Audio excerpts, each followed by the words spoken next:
And a very good evening to everyone to our Elite Performance channel. And as usual, it's always an honor to have all of you all for this particular program that is specifically for you so that we can talk to industry giants and people who are out there, elite performance who are here to share their personal experiences so we can unload or we can unlock and decode how they actually achieve elite performance. So with that, I'll straight away dive into our today's guest itself. Now, today's guest is actually Mr. Ramesh Dharma.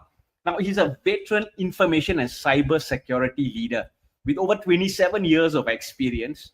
His strategic influence has shaped cybersecurity practices not only within global organizations but also at the industry level. Now, apart from being the cybersecurity risk leader, now this is amazing, right? He's a 10-time Ironman finisher. I say again, 10 times Ironman finisher, a tri coach, and a founder of the Trimakkal Triathlon Group.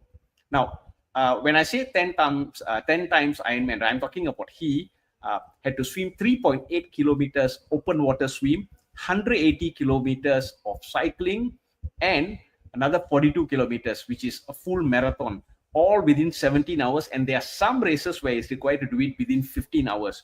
Now, he has finished races, iconic races like Ironman Kona and even Challenge Roth in Germany. So without any delays, let me invite upon our guest, Ramesh, today. Hello, Ramesh. Good evening, Sakti. How are you? Yeah, I'm good, all good, all good. Excited to have you in our show. Thank you for being here, Ramesh. Likewise. Thanks Now, for having me on the show. oh, definitely. And Ramesh, before we begin to the questions, right, I just want to ask you this. I said that you are 10-time Ironman finisher, but I'm sure and I know for a fact that you have done much more races. So can you just elaborate, apart from the 10 Ironman races, what other races have you done? Or how many other triathlons have you done?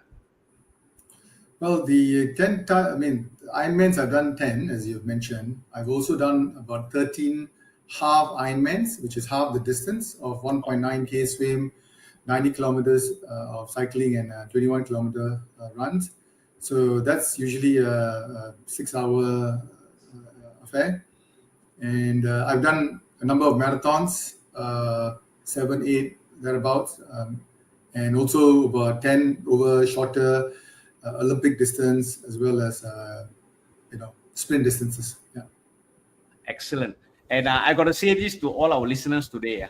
Now, if I decided to embark onto my triathlon journey, it's this man. All right. I was given the opportunity to listen to a particular talk that he was giving, and then he showed a video of him finishing his Ironman race, and that's it. That's when I was inspired by him. So this is the man. He's not only the person who inspired me, he has been an excellent mentor and a coach. So Ramesh, in this podcast, I wanted to frankly thank you for all the inspiration you have and still, been giving me. No worries. I'm grateful and very thankful that I can share my journey and my experiences.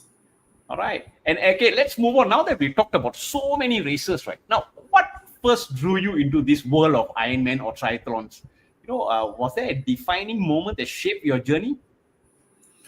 Well, I've always been interested in sports, but I think there was one defining moment in 1997 when I watched the Ironman Hawaii that was held in Kona, and in that recording that they were shown on the TV, I saw two women crawling to the finish line, and they were fighting for fourth and fifth position.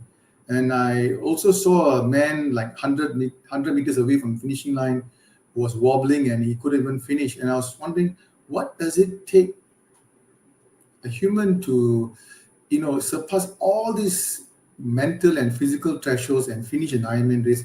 So I got hooked right away. But at that point in time, I could hardly swim, didn't run much, and wasn't a big cyclist. So I had to postpone that dream to much later in my life when I was a bit more settled. So that was a real defining moment. And in my late 30s, after having established myself in the cybersecurity field, then the next question was like, what's next? How do I break that next level? Not just from work perspective, but physically from exercise perspective. So that started my journey into the Ironman. Yeah. So that was So a defining moment. so I guess over the time, this picture of being an Ironman and taking part in Ironman has been within you while you were moving Yeah, on, and when you're ready, you went for it. it was I would say a 12 year, 14 years seed that was growing Wow. for a long time, right? So finally the roots, I mean the sprouts came out. Yeah. So amazing. So any of you thinking of wanting to do an Ironman or you want to do a full marathon and is ready at the back of the head, Ramesh is the person. Don't worry. The moment you have your intent, just tell yourself you're going to do it. Of course, don't wait too long, but if you can, go for it. And so Ramesh, let's move on, right? Now, Ironman training demands years of discipline and sacrifice. I mean, even for yourself, you say that you started off not being a strong swimmer and so on. So, what's the deep, the mission and purpose that drives you to keep pushing your limit? So I guess with achieving big goals, whether is it a major career progression or whether it's something personal or business, it can seem like Mount Everest to many people, right? And I think breaking it into parts, right? You don't just climb Mount Everest in one stage. You go to, you do go to a certain zone and you climatize, then you go to another base and climatize, because going up too soon will be too dangerous for anyone. So similarly, Ironman races are like that, right? You go to a certain stage, you climatize, you get comfortable with the skill sets, and then you find that okay, the next summit is the next start to another summit. So you keep submitting until, and this is something I heard today morning, right, as I was looking through my inspirational videos. The first summit that you cross is the bottom to another summit. So when you look up, you say, okay, I've crossed one, let me cross another one. So that satisfaction that I get from pushing the limits, and you almost sometimes feel like a Superman, right? You've discovered new powers that you had not discovered before, and that itself gives you the thrill of pushing your limits, because you're not sure what's going to be at the next level. You may have uncovered another superpower that you didn't know that you actually have, right? So that's the interesting part. The doing the Ironman is a means of finding out how strong I am and what kind of other superpower that I will discover along the way. Nice. And for those, of them who are struggling to find their why, now, what advice would you give? Everyone's got a different voice, right? When I first started doing this triathlon, it was just purely about myself, right? It was I want to be in better shape. I want to do an Ironman. Then after I crossed the line, and then as we form, a good friend of mine, his name is Kanaga Raja. He's a flight steward, and he and I started teaming up and telling ourselves, how do we get better, right? And each of us had a different why, right? First for Kona, once we did the first Ironman, which was an impossible task to do, the next was what's next, right? And then obviously Kona was a holy grail. So what we did was, there are a lot of people who are faster than us, younger than us, but we set our mind, and we didn't believe about whether it's possible or not. It was like anything is possible.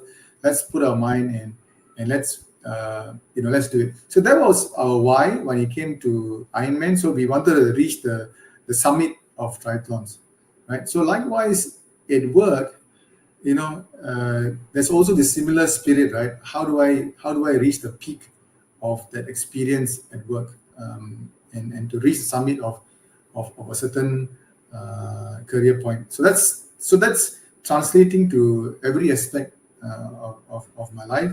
And also you find that people around you get inspired. So my family members, my sons, they're inspired, and you can see the why is getting stronger and stronger as we do these races.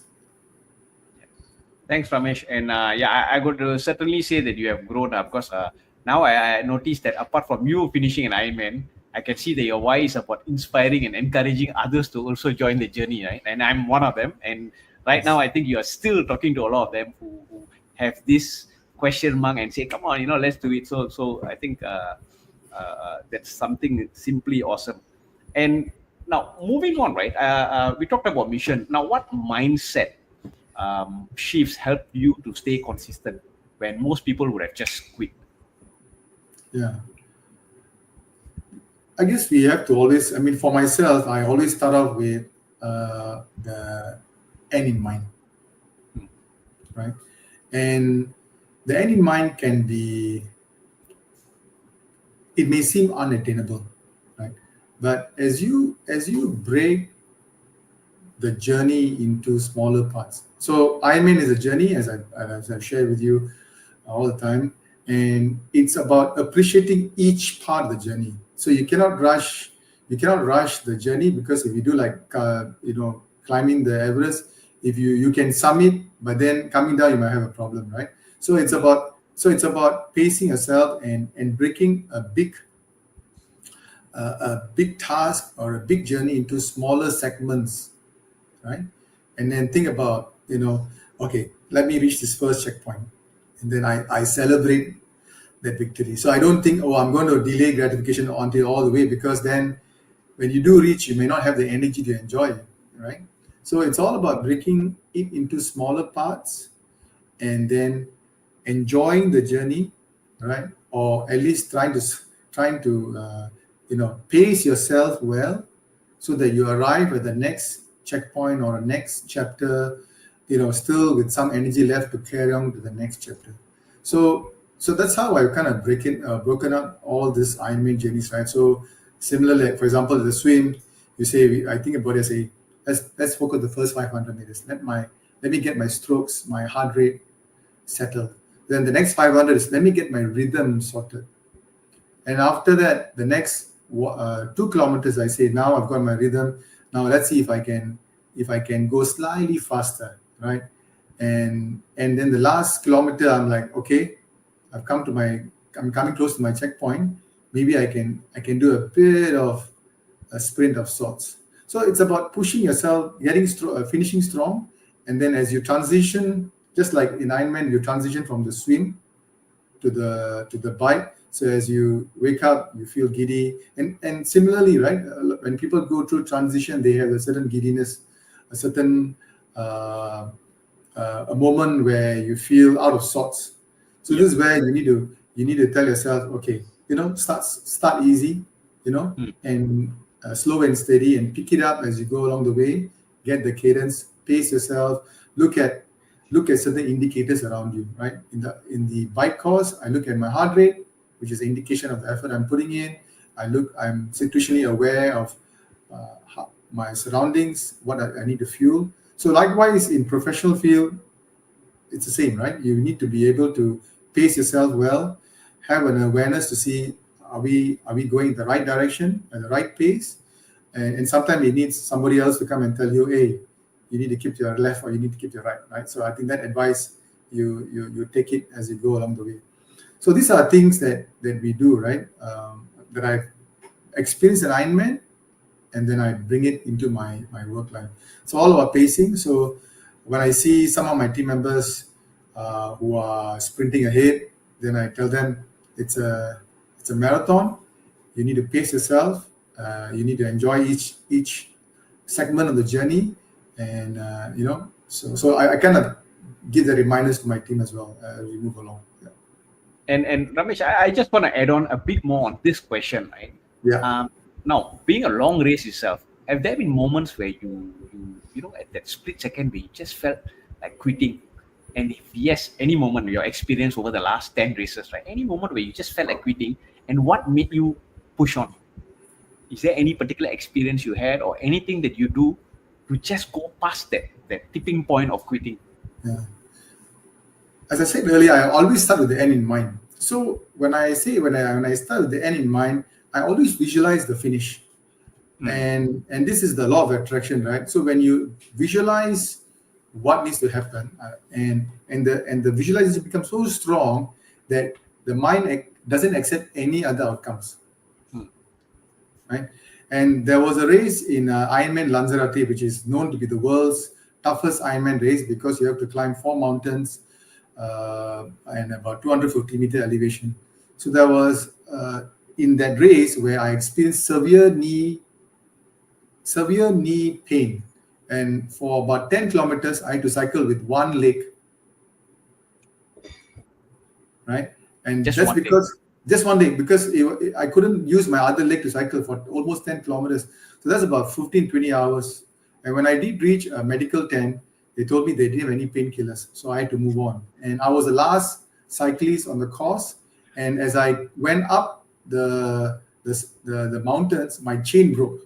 My cycle chain broke. And and even then I told myself, I mean, I was obviously desperate because the time is running out, but I said something's going to happen, and I kind of had the faith that help will come along. And true enough, in 5 minutes there was a bike mechanic that came along. You can call it luck or you can call it law of attraction, but the bike mechanic came. He gave me a new bike chain, then I could finish my race, right? So coming back to what I mentioned earlier, there will be moments that you feel like throwing a towel, but when the finish is etched in your mind, that chances for quitting is lesser. And I would say maybe that half the thought would have come to my mind, but I've never really entertained that thought. I would say I'm not. Somebody can pull me out of this race, but I'm not going to throw in the towel. Nice. So it's about not entertaining the thought and get your mind into other things and just get it out of your head. Focus on the finish. Yeah. Nice. All right. Thanks, Ramesh. And now, Kona is considered the holy grail of Ironman racing, right? You were saying. Now, how did you handle the okay, maybe I'll just go on. How do you handle the pressure of competing at that level? And what lessons can business leaders and professionals take from that experience of yours? Yeah. I have shared with you my triangle model, which Yes. I kind of use it because at the top of the triangle is the family, and then at the side is your career, and then the pursuits. So at a time when I wanted to take up the Ironman race, the holy grail of racing at Kona, I had to make certain choices, right? So I knew that this could be a once in a lifetime opportunity. So I wanted to give all my best. So what I did was I actually took a short career break because the demands of racing would have been really tough, and I could have, I didn't want to be mediocre in both training as well as the work, right? Because it'll be suffering. So it had to be putting my full attention to one aspect of my life, which at that time was the Ironman training in 2016. So I spent about 3 months being a full-time triathlete, 25 to 30 hours of training. Oh, right? So that's like a full-time job. If you do the math, it's about at least 3 hours to 4 hours, 3 hours in a weekday, and a weekend is the longer workout. So it was a full-time job, and no regrets. I obviously had to, rely on my savings, but it was obviously an experience that I can never forget. And it wasn't enough that I experienced it alone. So the following month, I brought the whole family back to Hawaii to enjoy the spirit of the island, right? So I think when we want to go up the summit, you can only bring some things with you, right? You only bring the essentials to cross the summit, to go up the summit. And likewise in my Ironman journey, this is what I did when it came to the Holy Grail. I decided to focus on that, and soon after that, within the next month, I jumped on another role at Standard Chartered Bank. So so it was looking back worth the sacrifice. Now, for some of the viewers who may not be familiar with what Kona is or why is it a holy grail, right? I mean, correct me if I'm wrong. So it's where Ironman or Ironman started, right, in Hawaii. Hawaii is, well, Ironman started in Honolulu, Oahu Island, but it got so big that a few years later they had to move it to the big island. And obviously it's the mecca of Ironman race, and you have to qualify. You have to be the top. You have to be the top 3 in your age group to qualify in Hawaii. So, and of course, there are other ways of going in, but just being in Hawaii is an amazing feeling. It's similar to how people are vying to go to Boston Marathon, right? Which is not easy to get in, but if you do get in, you've kind of reached the pinnacle of marathons, and the pinnacle of Ironman is in Hawaii. Hawaii. So basically, you need to qualify to be able to be there. So those people at the race, they are of a certain level in terms of performance. Being in Kona itself. Wow, excellent. Yeah, I still remember when you said when you finished your Ironman, what's next, and Kona was the next thing for you, right? And then That's right. Right. So Ramesh, what are some of the daily rituals or training habits that keep you mentally sharp and physically, prepared, not just for races but for life as well? So for daily rituals, it's about having the end in mind, right? Having the outcome in mind and focusing on the outcome, no matter how challenging your current situation can be, whether it's work or whether it's my races. So the focus is always the outcome, right? It's the finish. In the work, it's all about how do you deliver an outcome. Is it a risk that is reduced? Is it a service that's rendered successfully, meeting all requirements? So these are outcomes that we focus on, right? And how to get there, sometimes you don't know in the beginning, right? And this is where, no man is an island, and you obviously need help from your peers and team members. But in terms of personal victories, the mindset needs to be there, breaking down each task into smaller tasks, and then making sure that you complete that in a timely manner, and likewise for work as well, right? So make sure that even though it's very difficult, like sometimes I would dread going down for a swim at 6:30 in the morning, a 3-kilometer swim, right? But it has to be done. So focusing on being comfortable with the uncomfortable, right? And just jumping in the deep end and say it has to be done, right? Grab a cup of coffee, do it, take a deep breath, and just take the plunge, right? How I do on every Monday mornings, take a plunge, complete my long swims. So similarly, you take a deep breath and plunge into it, and make sure that we do it. Yeah. Nice. And is there a specific system or training method or mental strategy that has consistently helped you elevate your performance? Oh yeah, definitely, right. Along the way, I've learned a lot about myself. So doing Ironman has taught me a lot about myself, about my own strength and weakness. So I need to know at any point in time what is my strength and what's my weakness. And there was someone who asked me a few weeks ago. I said, "Do you think you have become fitter over the years?" I said, "Not actually. I've maintained my fitness, but I've become smarter over the years. So I have stopped making mistakes. I mean, I've stopped making the same mistakes, right? So you make some mistakes and you learn about it. Then you say you incorporate it. So whatever works for you, you repeat doing that. So, and it's about, next thing is about pacing, right? So life will throw at you many things, right? You have certain challenges, whether it's illness or personal matters that doesn't allow you to train. But how do you find that balance, right? Because for me now, exercising is like brushing my teeth or having my coffee. So I need to have it. I need to do it every day, at least once or actually twice. So that's a kind of mindset that I have, that it's a part of my everyday life, right? So once it's a regular thing to do, then how do you then pace yourself And then you also have to remember that anything is possible, right? And this is the tagline for Ironman.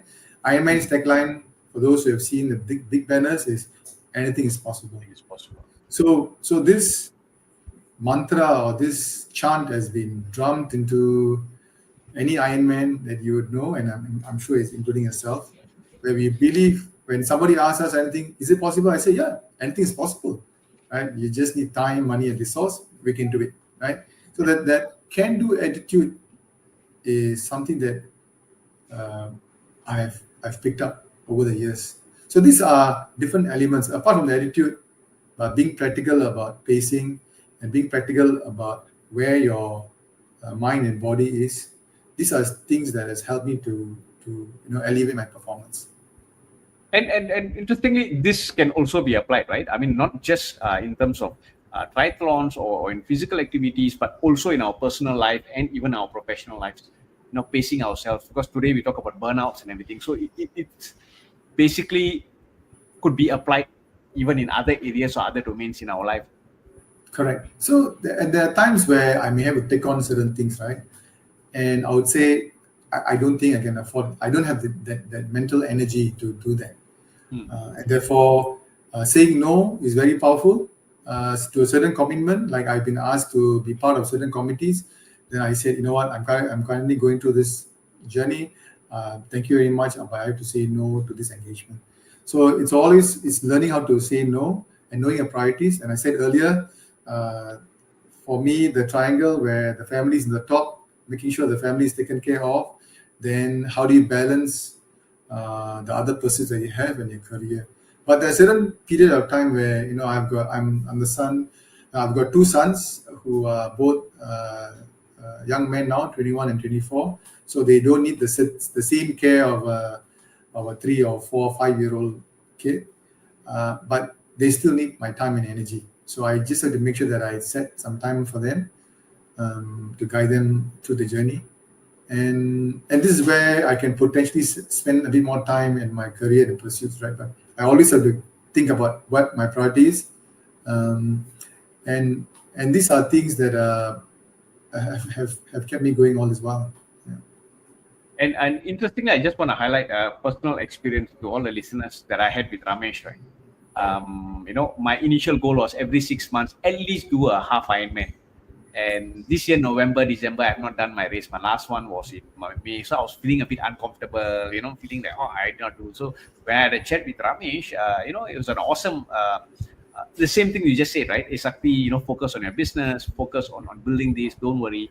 You can always know how you can prioritize things. I think so pacing yourself and knowing when to say no is actually very important. So, personally, I've benefited from that advice you just shared, Ramesh. So thank you so much. No worries. And as we move on, now Ramesh, what parallels do you see between conquering Ironman and succeeding in business, leadership, or personal growth? If you look at some of the videos in Ironman, and many videos that Sakti and we keep seeing day in, day out as we train, there's one particular line that one gentleman would say, if you can finish an Ironman, you can do anything. Oh, yes. Right? And that is so, it kind of lifts you up, right? And it kind of lifts you up and you think about it. And there's another part where I would say, when I complete an Ironman, I didn't do it alone. I had the support of my family, my wife, my sons, my friends, my training buddies. So I cannot say that I've achieved all of this all by myself. So you need a village, you need a good family support, you need a support system to complete an Ironman. So likewise in business and leadership and personal growth is the same. Right? So no man's an island, and if you have lofty goals, it's all about finding that right support group, the right leader, the right coach to elevate your thought process. And sometimes you don't feel like doing it, but your coach will say, no, I know you can. You better get it done, right? And there was once I remember doing a 30-kilometer run on a Friday, 5 a.m. And and being at my office desk at 9 a.m. And I look back and say, wow, I've just done a 30-kilometer run and I'm in the office at 9 a.m., right? And my training, my coach said I can do it. So you need people to push you like that, beyond what you are comfortable with.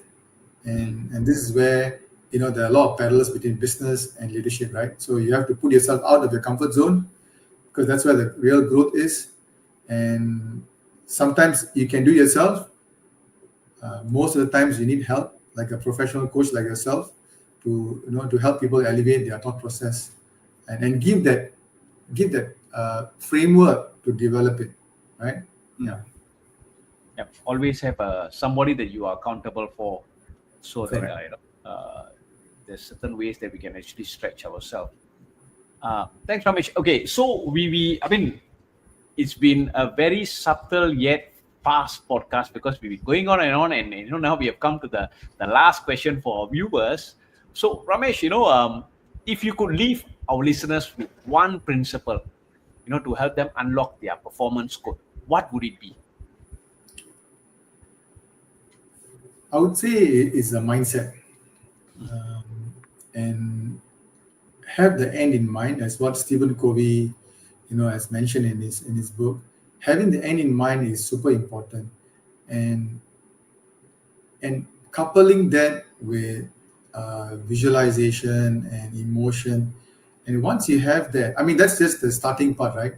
And in all my races, like I say, repeatedly, I only envision the finish, the part where I cross the finish line, the part where I get the medal.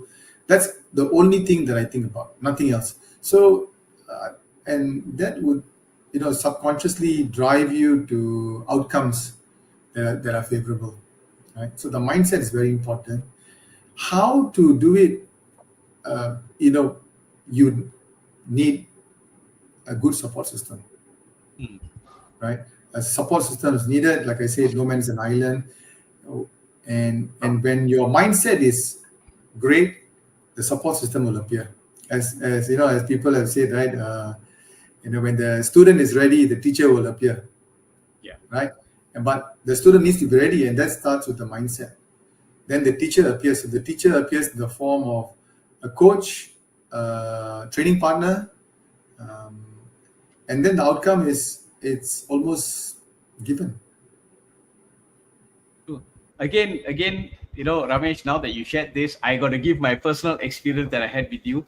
I mean, Sure. even though it's supposed to be, again, if you remember very clearly, our mirror with the green marker, right? Yes. When I first came up to you and said, Ramesh, I want to do Ironman one day, so what should I do? And, I don't know what to do. And then you just took the mirror and then you started drawing, right? You should do this, you should do your sprint, you should do maybe two races of Olympic distance. And I guess as you were doing this, right, and you also sharing who you can look for, who can help you for your swim, what kind of hydration plan you have to look for and everything. And it makes a lot of sense, right? Sometimes you just need somebody to be able to consistently show you the way. And it's about asking them. And this is something that you did. That simple drawing on the mirror itself became so much ingrained into my head that it's like, until I reached the end of the drawing, it was like, oh, I can't stop. So this is something I really wanted to share. I mean, if the viewers are wondering why I have so many stories, because I've had so much conversation with Ramesh, hours and hours of conversation that I really am very grateful for.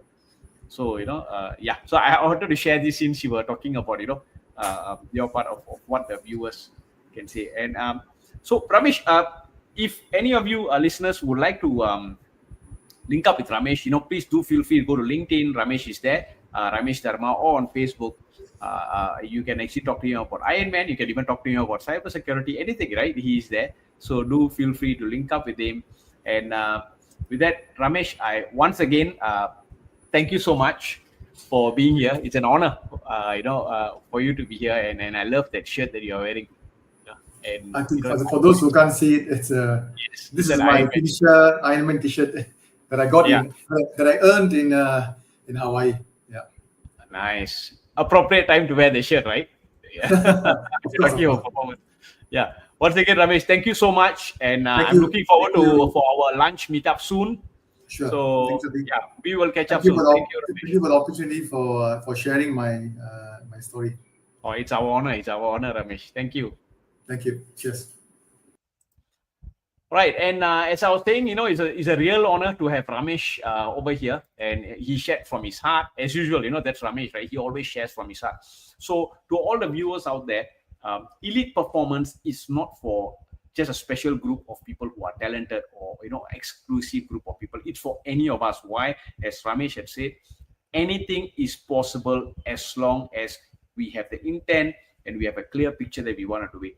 So when you are inspired, look for the right people, talk to them, be inspired by them, and take the first step forward. Now, I like to also just highlight that Ramesh is one of those elite performers who actually wrote in my book. So any point of time, if you want to read more about Ramesh, please also do get the book and read about Ramesh and his experience. With that, once again, thank you so much for all of y'all to be here. And we will see you next week once again with our next guest. With that, see ya.